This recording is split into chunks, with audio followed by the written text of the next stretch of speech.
ఎవరైతే మాకు పనిచేశారో ఇప్పటికైనా బీఆర్ఎస్ పార్టీ శాసనసభ్యులు ఎవరైతే మొన్న ఓటమి వచ్చిన తర్వాత మీరు చూసిన తర్వాత మీ నియోజకవర్గాల్లో కనీసం డిపాజిట్ కూడా రాలేదు. పద్మారావు గారికి కూడా డిపాజిట్ రాలేదు.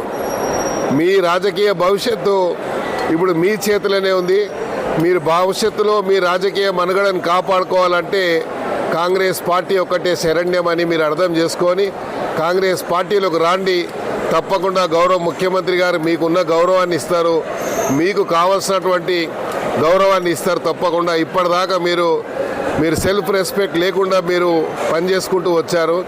మీ ఆత్మ గౌరవాన్ని మీ యొక్క సెల్ఫ్ రెస్పెక్ట్ని కాపాడుకోవాలంటే కాంగ్రెస్ పార్టీలోకి రావాలని నేను ఆహ్వానిస్తున్నా.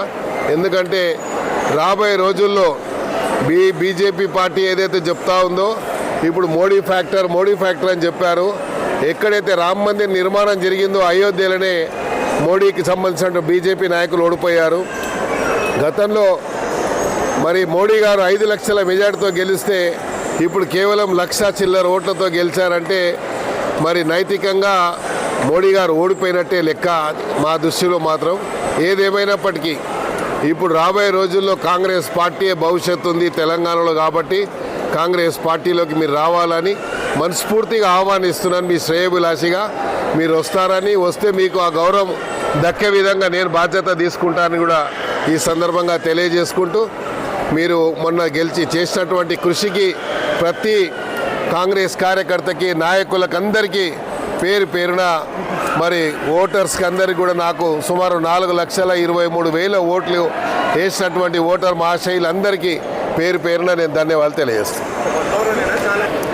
అందరూ ఎవరైతే రాజకీయంగా మరి క్షేత్రంలో ఉండాలని, ప్రజలకు అందుబాటులో ఉండాలని, ప్రజాసేవ చేయాలనుకున్న వాళ్ళందరూ కూడా కాంగ్రెస్ పార్టీలోకి వస్తే తప్పకుండా వారికి కాంగ్రెస్ పార్టీలో వారికంటూ ఒక ప్రత్యేకమైనటువంటి గౌరవం ఉంటుందని కూడా ఈ సందర్భంగా తెలియదు.